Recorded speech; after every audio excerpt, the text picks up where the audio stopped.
This program is designed to provide general information with regards to the subject matters covered. This information is given with the understanding that neither the hosts, guests, sponsors, or station are engaged in rendering any specific and personal, medical, financial, legal, counseling, professional service, or any advice. You should seek the services of competent professionals before applying or trying any suggested ideas.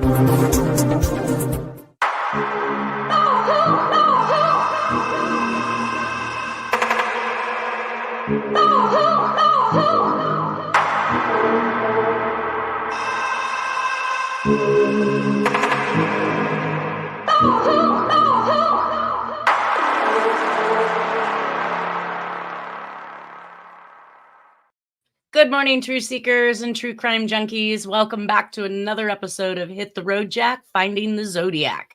I'd like to welcome to the show today, Harriet Suchet. Good morning, everybody. Good morning. How's fire country going out there?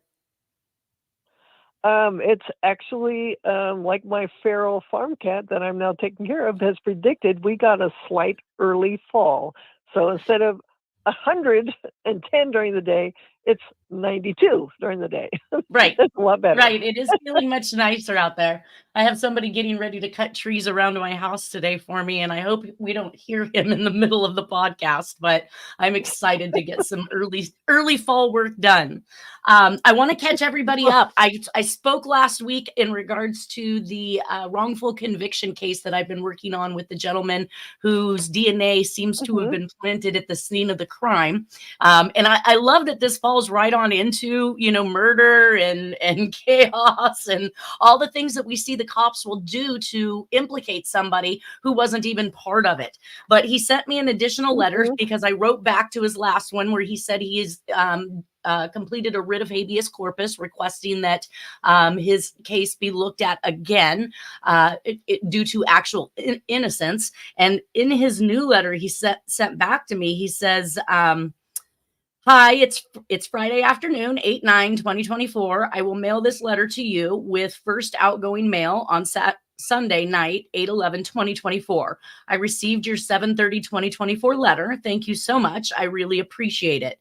In a couple of days, I will write you more about how the prosecutor falsified evidence, withheld exculpatory evidence, and knowingly presented perjured testimony at trial. Oh, gosh, you guys, I have goosebumps all over my body just because we know that Jack admitted to Dennis that there were people who had taken the rap for his crimes. And we're going to soon talk about, I'm not sure where I'll slide in Henry Lee Lucas and his ability with the Texas Rangers to attempt to close more than 200 murders across the United States on one person. So if the Rangers thought that it was possible to close all these cases on one person, then isn't it plausible allowed other people to take the rap for crimes they didn't commit? We're going to actually get into and talk about D'Angelo today, I think, if we make it far enough into the presentation. But one more piece of great news. Let me see if I can hold this up here. Oh, there we go. This is my new plaque I just received from the Marquis Who's Who International. So it's worldwide. Publications Board certifies that Nanette M. Bartow, CQDE, has hereby been approved as a subject of biographical record in Who's Who in America. Inclusion in which is limited to individuals. Let me finish. Inclusion in which is limited to individuals who possess professional integrity, demonstrate outstanding achievement in their respective fields, and have made innumerable contributions to society as a whole. That is, I got goosebumps again. It's Goosebump Day. All right, let's get to this here presentation. Yay. Thank you. I was very excited myself. Now, of course, I paid for that expensive plaque because even if they recognize you, you have to pay to be a member. But I am now a lifetime member, so I'm golden. Last week, we left off reading parts of Jack's work comp. I think it was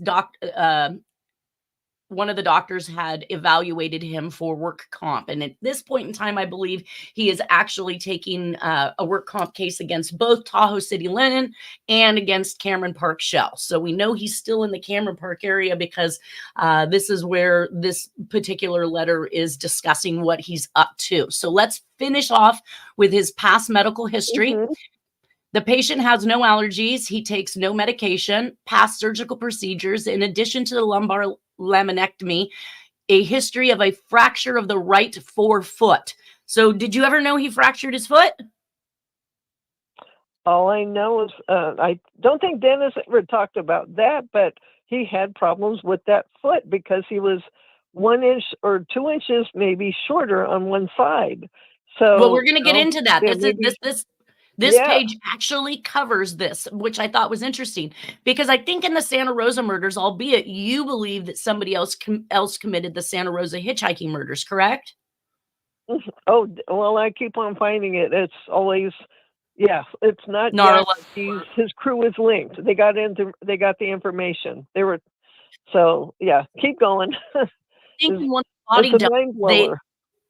I think in one of the body dumps over the side of the freeway, they had indicated they believed that the suspect had slipped and fell, right? Mm-hmm. So, Yeah. Well, that's Kenny Narlow, Detective Kenny Narlow. he slipped and fell? That's what you think he... Yeah, he's the one that slipped and fell. Yes. Okay, so let me go on with this. Let me finish this report and we'll get into the rest of that. It says so he has a fracture of the right forefoot at some point in time, but it doesn't state the date. It says he also gives U.S. Navy and Air Force from 1942 to 1955. He states there were no service-connected injuries. He has had several hospital admissions for traction before his lumbar laminectomy. He was also admitted to the hospital in 1956 for peptic ulcers. Go figure. Drugs will do some mean things to you. He gives a history of blood poisoning of a finger of the left hand.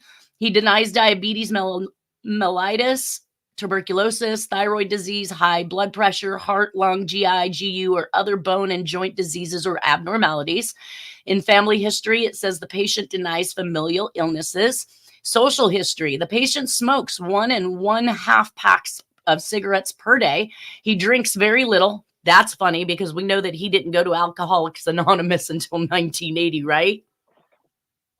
Yeah, something like that. He had to do something to break that spell. It says he is married in the 70s, but definitely by the 80s. He's trying to break the MK Ultra spell. Gotcha. It says he is married and lives with his wife. Physical examination. The patient points to the mid-left buttock and the lumbarosacral junction as the location of his pain. He states the pain travels to the left heel. During stance, the patient stood with a left list. So basically, I'm thinking his gait was off.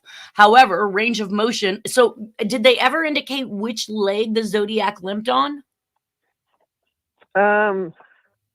No, it was just a lumbering gait.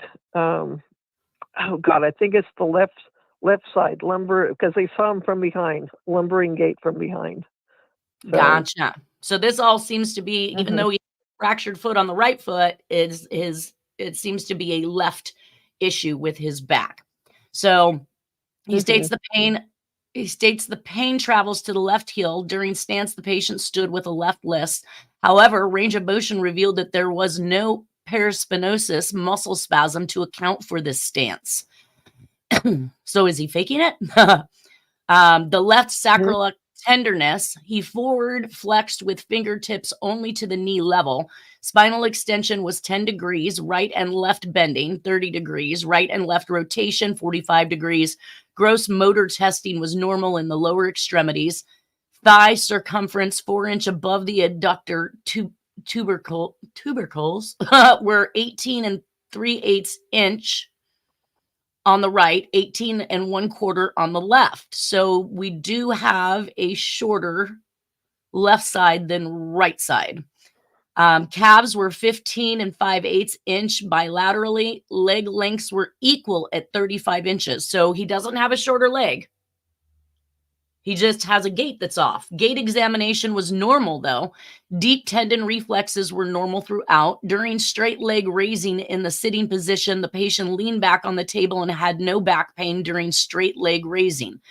Pinprick testing was normal in the lower extremities. In the supine position, right straight leg raising was 60 degrees, while left straight leg raising was 45 degrees for a pulling sensation behind the knees. Lassig's maneuvers were negative. There was full hip and knee flexion bilaterally. The patient sat on the examining table with the knees extended and complained of a pulling feeling behind the left knee. X-rays. Films of the thoracic spine obtained today revealed degenerative changes as evidenced by spurring of vertebral bodies at most levels. So that kind of gives us an idea of what he is complaining about to the doctor, what the doctor was able to substantiate, albeit I've been through these tests and they weren't able to determine my pain by asking me to sit there and do things. I mean, I'm typically in pain when I'm up working and doing things, not necessarily when I'm sitting on a table lifting my legs. So very interesting. That moves us all into. All I know is when I hear all of this, it's almost as if they're trying to find a way to get a good cover for Jack, because he's in the intel community. So I think the pain and stuff was real, but this would be the perfect way to find a cover for him. Well, and it seems to me, by the way I read the report, is that the doctors don't necessarily believe that any of his injuries are from what he states they're from. So the fact that, and I'm sure that being a doctor, you get a sense of when people are telling you the truth and when they're not. And like I said, even if the test didn't establish the amount of pain that Jack was in, they're looking at him saying they don't believe he's telling the truth about his abilities, what he's been up to, and his activities. So it kind of makes me wonder if they're not really giving him a cover so much as they're trying to show that whatever he has as injuries was not something that occurred on the job. Not the official job. So right. I'm laughing when I think about that too. Yeah, it didn't happen when he jumped out the plane. Okay. Right. What denomination stamp did you say that he was wanting? Denomination. Oh, okay. That's the 2-cent Washington 1908 series. I mean, do you really want to go over that again? No. Actually, yeah. Hold on. I don't know how this happens to me, but I luck out and information comes my way. I'm going to be reviewing and examining a letter from 1915, and guess what stamp is on it? The Washington 2-cent 1908 series, GMAC perforations, Cincinnati, Ohio. I know it all by heart because I've seen it so many times. I got a freaking dang book out of that. And you know what's crazy is that evidently the person that I'm going to be looking at is of Russian and Jewish descent, and he came here to America and was part of the communist movement. So it's going to be extremely interesting to actively examine this letter to authenticate it from that time frame. But I was told yesterday that the envelope that he sent me, and I think it's sitting in my email right now, has a 2-cent stamp on it. And I was like, oh, I got to ask Harriet. All right. So we're going to get back to this. Tell them don't link the front of the stamp. Started getting worried when people started hearing about that. Well, let's see if there's those stamps. No, don't do it. I'm assuming somebody already licked it because these weren't self-adhesive back in 1915. So somebody had to lick this stamp, and maybe they had some fun. I don't know. The stamp is linked on the back. You're cutting out. You're cutting out really bad. I can't hear anything you're saying. Oh, I'm sorry. He's saying, Jack and his crew is saying that the peyote mixture, the CIA intel stuff, is on the cover of the stamp. But then wouldn't it get rubbed off, or other people touching it have some effect from it? It's got the same. It's got something covering that. and then you lick it, and your saliva dissolves that, and then the stuff is underneath. Huh. All right. So yeah, Let's get back to this here that's why I say presentation. don't lick it. Don't lick it. On November 2nd, 1974, Kathleen Coolidge's, Kolodziej, I do not know how to pronounce that, is abducted from Main Street near Vault Bar in Cobleskill, New York. So this is what I believe is one of the last murders in the New York area. And we know Jack is off. He's not working, and he is fighting for his disability, and he is just basically probably playing and running amok.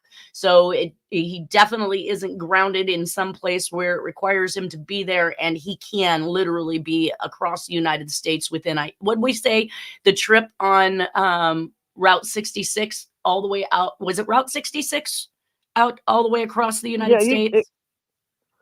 It goes all the route. Yeah, 66 goes all the way up in towards Chicago, but you have the new interstate system by then. So yeah, you can be across 74 in 3 days. Yeah, right. You can be or less if you're doing drugs. Mm-hmm. Yeah, that's what I'm saying. 3 days. I know some people. I wasn't me, but I know some people who did it. Was it? I think when I mapped it out, it was something like 28 hours straight. If you were to drive it straight. So. I know that 3 days is obviously more applicable because you'd probably drive about 8 hours a day and stay the night somewhere. But I think that Jack would travel straight on through in some cases. At least he showed to do that. Oh, hold on one second. We got Nolan calling in. I'm in the middle of the podcast. Oh, right. Yes, I will have. That's okay. I'll have Juan send it. Thanks. Hi, Juan. Nolan would like to get online. Can you send him the link for today's show if you're listening? Maybe I should chat that. Mm-hmm.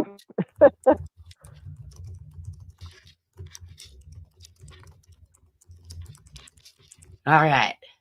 Oh, sending now. Keep the show going. Anyways, all right. So she was abducted November 2nd, but found November 28th of 1974 on McDonald Road in Richmondville, New York. She was lying on a stone wall. I kind of went all the way back to Bauerdorf's confession letter being found on a stone wall.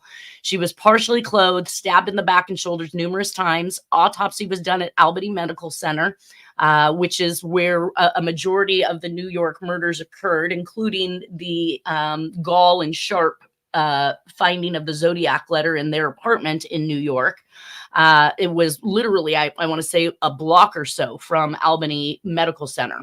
Let's see. Other murders were dumped here when we have the Letterman General Hospital nurse and key punch operators in San Francisco, Sutter Memorial Hospital, Sacramento nurse, Donna Lass, nurse from Letterman General Hospital. So we have all of these hospital connections. We also have the bar in the situation, which is just like the Veterans Hall, the Legion, and the other bar establishments that we see, where if we even go back to Bauerdorf's confession letter, the suspect said, "You'll find me at the bar," basically. This is the last of what I believe to be the Freeway Phantom murders forever. That completes the Z murder map scheme. With a possible stop in Michigan to see Carol Settlemyre, I wondered whether or not this is when he would have hit her up. We do have her phone book to look at when we get into the Oakland County child killers stuff, but there were some similarities in the handwriting between the Donna Lass Christmas card and the handwriting. So let's see here. As far as Kathleen is concerned, it says Ayers told Dateline that Kathy was last seen around 1:30 a.m. leaving the bar and crossing the street, presumably headed back to campus, which he said was about a mile away. It was the last time she was seen alive. Just hours earlier, Kathy's mother, Hattie, had spoken with her daughter, asking her not to go out, to instead stay home and study. And Kathy's cousin, Vicky Sidlowski, told Dateline. She was a good kid, Vicky said, but it was a Friday night and she wanted to go out with her friends to the local bar. It was a small community. Everybody knew everybody, and that's just what we all did. Come on. I gotta get myself over here. All right. Was that? Okay. Now, on December 18th of 1974, we have another woman that goes missing, Janet Gold, 28 years of age, at the Highland Steakhouse bar. Again, it's a bar, and it's near Big Bear in the Santa Barbara, California area. So if everybody can see travels, this is like Jack traveling across and back in as these things occur. Janet Gold was killed closely to, oh, I'll get to that in a second. Anyways, victim's last day is a mystery. Santa Maria, investigators are trying to learn where a Big Bear Lake woman spent the 3 weeks between her disappearance and murder, a Santa Barbara County Sheriff's detective said yesterday. An autopsy has revealed that Miss Janet Gold, 28 of Big Bear Mobile Home Estates, Space 5, probably died 3 or 4 days before her body was found on January 13th.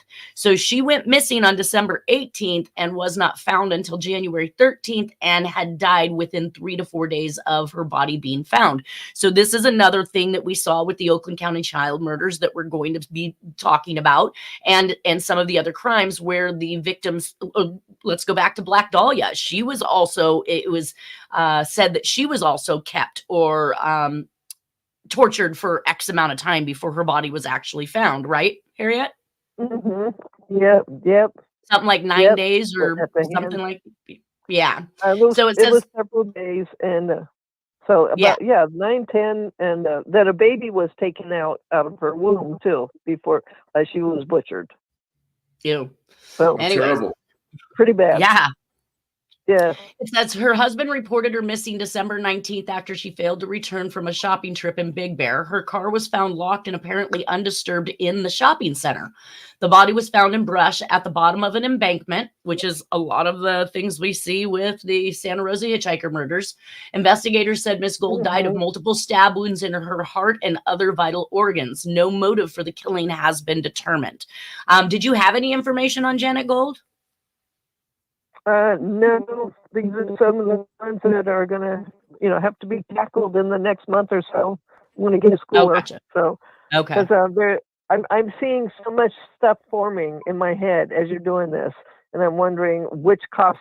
What are we going to find, anyways? So keep going. Okay. So lawmen seeking clues in Big Bear murder. Big Bear authorities have asked help of area residents in getting information concerning a murdered Big Bear Lake woman who was last seen alive here December 18th. Miss Jane Judith Gold was found stabbed to death January 13th north of Santa Barbara. Her nude and partially decomposed body was discovered in a bush at the bottom of a roadside embankment. So she's basically from Big Bear Lake, but then is found in Santa Barbara County. Her nude and partially decomposed body was discovered in a bush at the bottom of a roadside embankment. Investigators have uncovered no substantial leads in the case. We can't even figure out how she got out of Big Bear. Santa Barbara County Sheriff Sergeant Don Discus said yesterday. Miss Gold left her mobile home estate's home at about 7 p.m. on December 18th to go shopping and was later seen leaving the bar of the Highland Steakhouse in Big Bear. She left the bar alone, but she was seen inside talking with a tall, thin man, investigators said. Miss Gold's car was found the next day parked outside the restaurant. It was locked and contained only a Christmas present of children's toys, which she apparently bought for her 2 children. Investigators said there were no signs of a struggle in or near the vehicle. Santa Barbara County authorities said Miss Gold had been dead between 4 and 6 days when she was found by a horseback rider. Detectives described her as 5'1", 114 pounds, frosted shoulder-length blonde hair and brown eyes. She had been wearing a blue turtleneck sweater, dark blue bell-bottom pants, a light tan 3/4 length leather jacket, and brown rubber snow boot. She was carrying a brown simulated leather handbag containing a credit card and a checkbook issued by Crocker National Bank's Reseda Roscoe branch. She had no cash with her at the time. Detectives asked that anyone who might have seen her call the sheriff's homicide division in San Bernardino.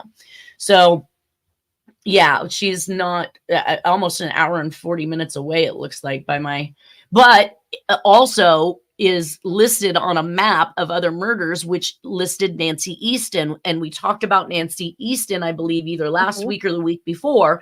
And we indicated that her boyfriend worked for the ranger station at a state camping area or wildlife area. So interesting that both of these individuals are found so closely to each other. So we've got Dominguez and Edwards right here off of the 101.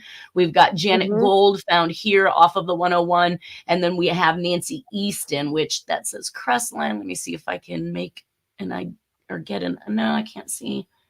Lake Arrowhead. I want to say, there's Big Bear Lake. So Nancy Easton is literally just probably within an hour, her body is found from Big Bear Lake. So no leads. No. Say something about Janet Gold. Can I say something about Janet Gold? I can't hear you. Your sound is very bad, and I can't let you keep. Yeah, it's garbled. It's sounding horrible. I don't know what the problem is.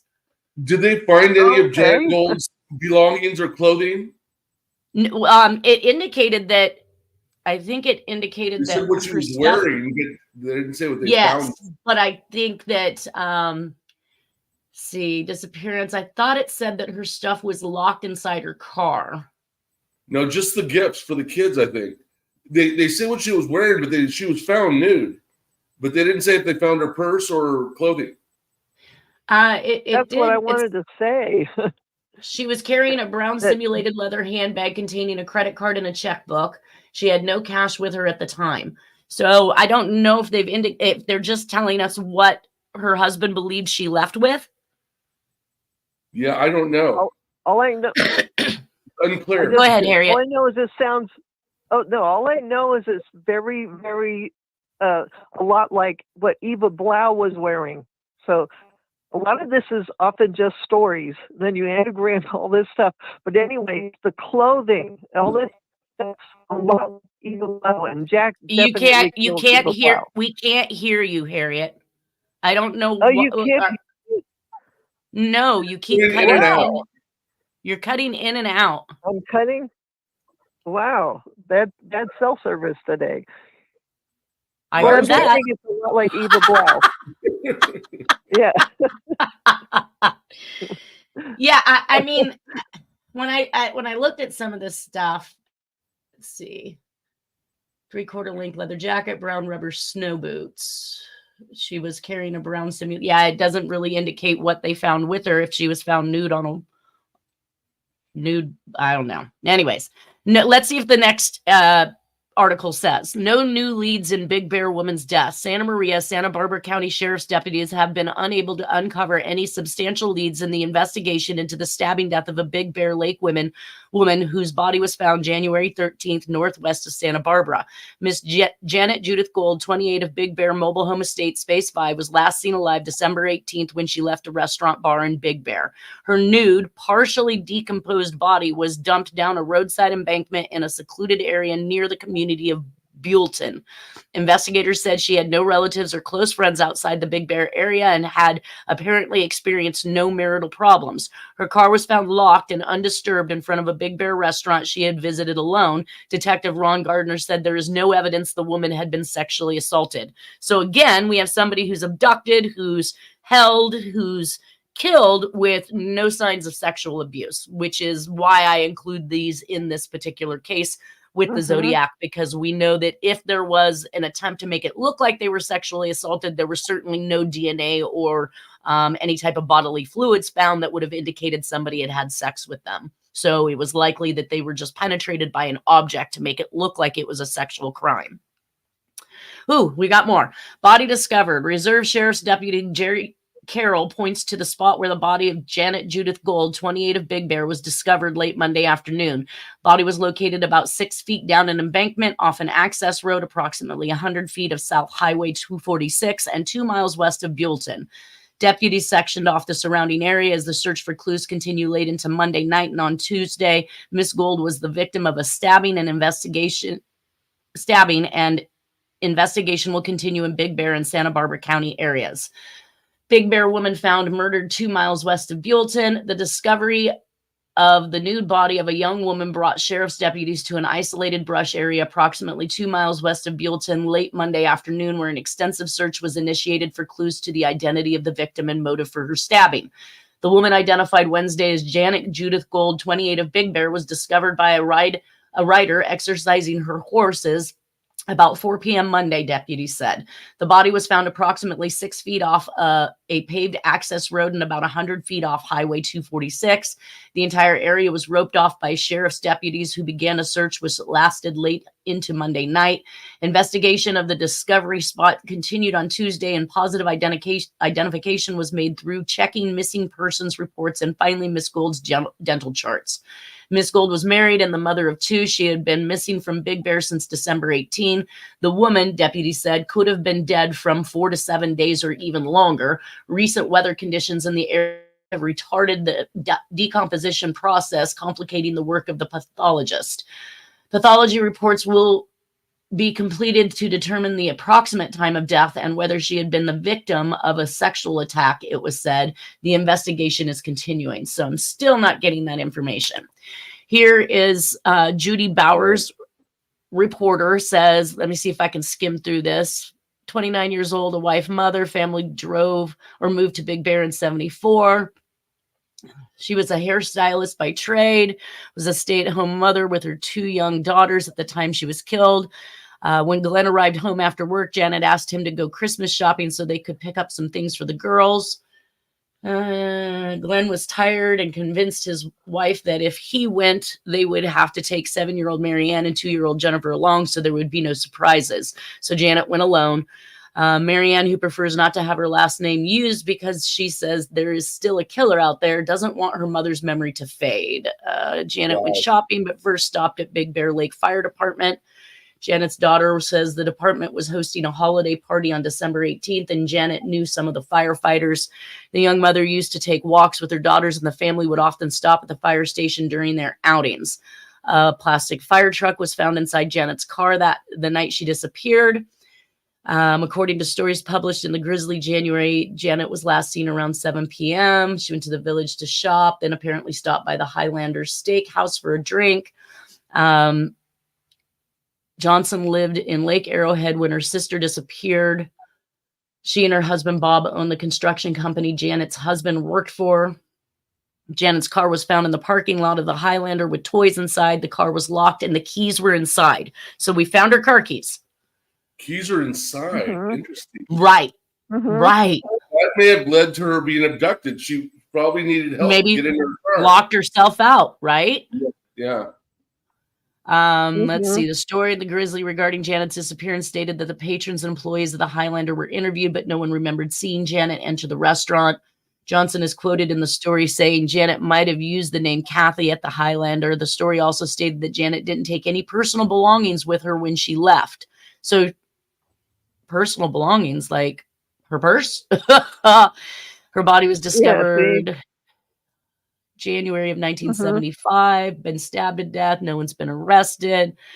Vivid memories. I remember wearing a dark rusted colored turtleneck sweater. So now we saw that the newspapers reported blue, and her daughter saying that she remembers that her mother was wearing a dark rust colored turtleneck sweater, jeans, and knee-high boots with her jeans tucked into the boots, which is interesting because I just thought to myself as I was reading the article that said she was wearing bell bottoms, I thought I read that she had her jeans tucked into her boots. You can't tuck bell-bottom pants into knee-high boots. I'm sorry, but you're going to look a bit ridiculous. You're going to stand out like a sore thumb. Somebody's going to remember. And a blazer-style leather jacket. The newspaper article states Janet was wearing a powder blue turtleneck and dark blue slacks. So yes, the newspapers are saying one thing, her daughter is saying another. Janet also had a purse from Mexico, a hobo-style bag. We had twin purses. The purse wasn't inside the car when it was found. And the jewelry that belonged to her mother was inside the bag and was never located. So somebody must have taken her purse. Yes. Janet's disappearance wasn't noticed right away, blah, blah, blah, blah, blah. How are you not going to notice your mom being gone overnight? Evidently she did. Or your wife. Yeah. She just went Christmas shopping. She should be back that evening. Another strange thing is after her mother's body was found, Marianne went to live with her maternal grandmother, and Jennifer and Glenn left the state. So Weird. Husband and daughter leaves the state while one daughter goes and lives with the grandmother. Huh. The connection to a dead mother and the life she knew was broken. Marianne wants answers. So it gives someone to call. So 35 years ago, let's see. I don't see anything else in this. All right. That brings us to the Donna Lass greeting card. So December 27th of 1974, this card is written to, I believe it's Donna Lass's sister, Harriet? Mary It's Pilker? supposed to be to her sister. So I think she did get one in 74, but what we see, what they've done is all laid out, and it's a facsimile, including everything. So, but yeah, so I do believe that the card was at one point sent to her, but the Gotcha. double stamps is, anyways, keep going. Because No, I it's got on that the- ready on the- in case you need it. On the Christmas card front shows pine trees in the snow, and we know that the 12th victim card indicated upside down and around in the snow and look beyond the pines. So this was kind of hitting home and a reference to that particular postcard that was sent by the Zodiac. And it says, holiday greetings and best wishes for a happy new year. Best wishes, St. Donna and Guardian of the Pines. I'm not sure who would write this to somebody who lost their sister. I mean, it doesn't sound like a condolence. It's wishing them well and calling Donna the guardian of the pines. How would they know this? How would some stranger know that she was the guardian of the pines, or that her body would be found off of 80 and 20 up near Nyack? Kind of odd, I would think. Yep. At any rate, it is addressed to Mary Pilker, 1609 South Grange, Sioux Falls, South Dakota, and it is double stamped, as Harriet said, with 2 10-cent stamps, which are Christmas stamps, and it looks like a sleigh being pulled by a horse. So we have your solve. Do you have that available to read? I'm trying to find it. It's here. God, come on now. Go ahead and start reading it, because I'm trying to find it here. So you have a lot of work on this, obviously. You included the information from the card and the envelope, correct? Yes. Trying to see if I can see. Burial under tree, sky above, not temporary. NOHV Mountain LLLEPI is, oh, I'm not going to be able to read that. I can read it. Hold on. Let me see what I got here. Come on. I do have one for the card, but I cannot make out the one for the envelope. So you're going to have to read that for us. Okay. The envelope decoded says, come on now. Let me just read it, because I got a simplistic version, because it was a lot to do. It's a fax, and it's dated 11:50 a.m. White House, and the carbon copy was sent to Veterans Administration Hospital, Sioux Falls, South Dakota, grieving Donna Lass' sister, Mrs. Mary Pilker, and he's pouring his heart out. He's saying, "Oh, how my conscience hurts." 1970, pause. Nora Kaufman with 3 nice kids. Dennis Kaufman, born December 28, 1966, with 2 sisters, Mary and Geneva Kaufman, a Dow Incorporated. No, Harriet. New York. You went completely silent. Like we lost you altogether. So reread that. Oh my God. After Nora and 3 kids. Okay, it says, come on now. Where'd it go? Damn. I'm sorry. Oh, God. Okay. After Nora Kaufman with 3 nice kids, Dennis Kaufman, born December 28th, 1968, with 2 sisters, Mary and Geneva Kaufman, pause, a Dow Incorporated pilot, see New York Senator Robert Kennedy, who died June 5th, 1968, Richard Nixon execute order, a sin, a murder of Donna Lass, South Lake Tahoe, California, in East State Line, Nevada, to Forest Pines in Klein Village, to Highway 89, to Highway 80, to Donna's decapitated head to Highway 12 to Highway 29. He's saying he saw everything, the whole trip to Lower Lake, California, 95457. Lauren swearing and saw Donna's murder, everything.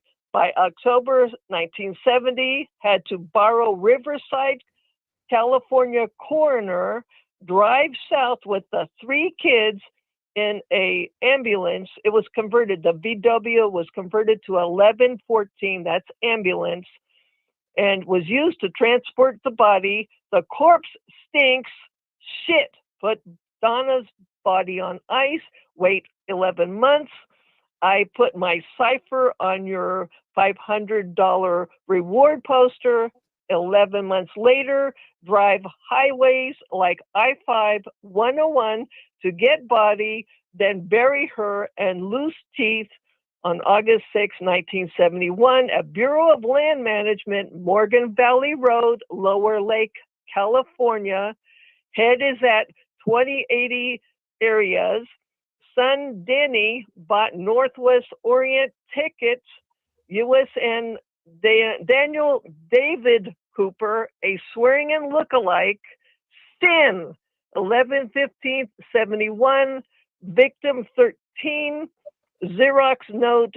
Sin, November 24th, 71. I jump out with one dead tattletale and his one mandible out the airline as it was landing over Reno, Nevada. Again, repeat the 11 months drive holding dead swearing in time on motorcycle to Riverside, California corner, drop mandible and bury him at same Donna last locations, November 26, 72. Then he's going on about the Isabella Stewart Gardner art, went to Kostritz Christmas 1974. Then he's saying June 1975, Horseheads, Appalachia Dawn, dog, Sam Giancana, ate my 6 bullets, yum, over his curried pork sausage in the kitchen. And then he says, in July 30th, 75, the Irishman shot dead Wisconsin International Teamster Union cappuccino lover Hoffa.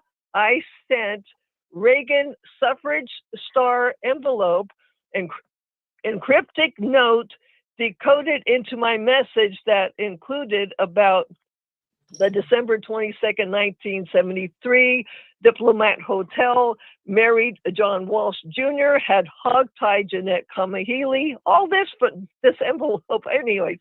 But how? And there not isn't his even wife. enough. And in the dark, I grabbed wrong girl, execute Nixon order was for Reve. I promised Nixon would get even. 1981. Sin grabbed his son Dan Rand, kicking and screaming, ripping head off at Indian River County. The rest of him is at rural Lower Lake, the same area as Donna Lassen swearing in.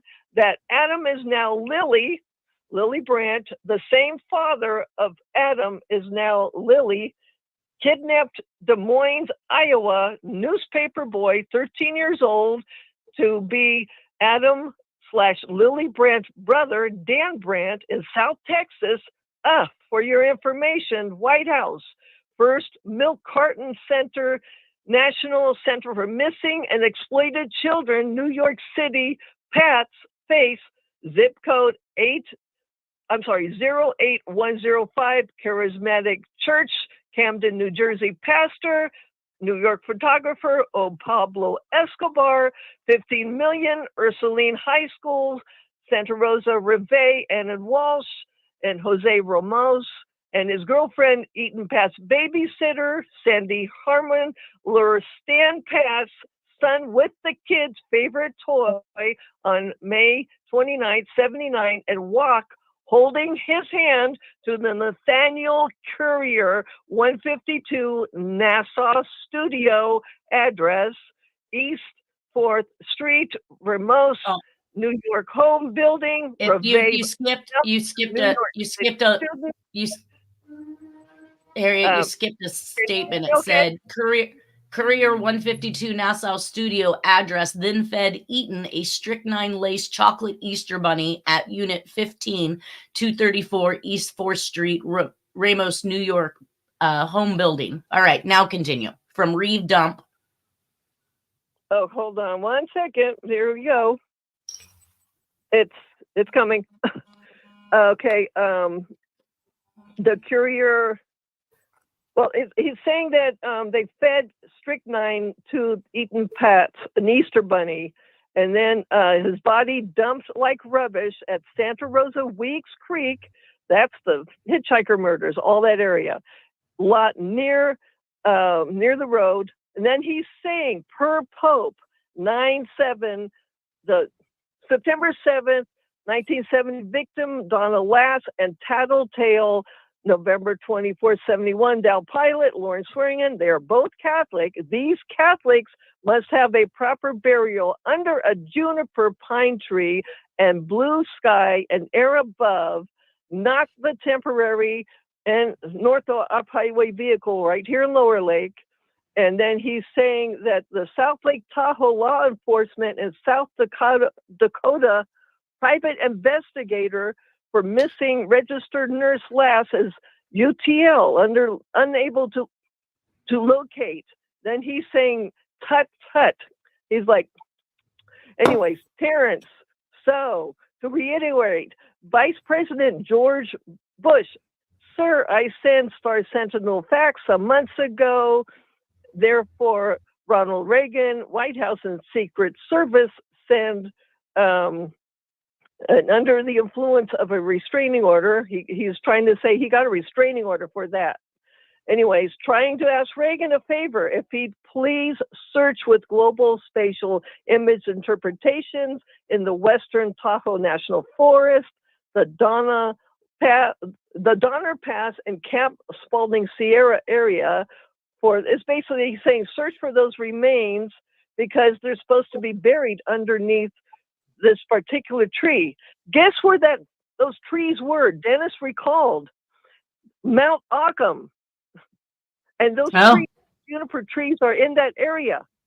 Those juniper trees so there's something about the Mount Occam property. So the area of and in northbound Highway 80, Highway 20 as snow now is not around or covering U.S. run roads. Please search for the Dow Pilot mandible and Donna Lass head. Thank you, Tarrance. It would be interesting to find out. Did you ever have anybody respond to you about that article, Nolan, from Donna Lass's skull being found? No, when I called the B, they never got back to me. But they say that was her skull there found, near the intersection of 20 and 80. Yeah, yes, absolutely. So interesting that these solves that Harriet has had that was showing the 80-20 split, we went and visited years ago before they ever even announced that the DNA yielded that this was Donna Lass's skull. So it was obviously long after. I want to say they found the skull in 1984, but it hadn't been tested until here in this last, was it this year? It was this year, right? That article came out? Yeah. So we were following Harriet's solves and went to this location, and we trekked in the woods that day, trying to see if we couldn't find, maybe a location or some type of a sign that the Zodiac might have left, in order to remember where he had placed this body part. But she's been coming up with this solve, the 80 and 20 split, for a very long time, way long. When did we do that, Harriet? 20. We were 13, 2014? 2018. 2018 is when we did that? For sure. All right. Yeah, So we were 6 years in advance, we were at the location that she solved and Lauren Swearingham solved from these ciphers. Oh my gosh. All right, you guys. We're down to the last. Why would he separate the head from the body and then hold on to the body and put it on ice and then take it all the way to Lake County and bury it there or dump it there? I have no idea. Right. But they didn't find any other part other than her skull. No, and just her skull, and he admits that. And well, Harriet Solves say that. And we didn't get to find out. You were going to check to see if we could find out whether or not teeth were involved, and we just haven't gotten those answers yet. Right. And he's saying that they weren't, that the teeth were with the body. No, he's saying there was no teeth, that he took the teeth, right? Yeah, he took the teeth and the teeth were with the body. Yeah. But we don't. I haven't heard from the writer and the bee whether or not the teeth were with the skull or not. But they didn't mention the teeth in the article. So right. No. Well, that was an extremely long solve for a very short Christmas card. So I'm not sure how you came up with all that information. But that's it, you guys. It's the end of the show, Harriet. I'm sorry. Unfortunately, it's 10:50. I have to let everybody go. Thank you. Yes, thank you to everybody. Have a wonderful weekend. Thank you, Nolan, for joining us, and we will see you all next Friday as we continue this saga. Take care. Bye. Have a good weekend.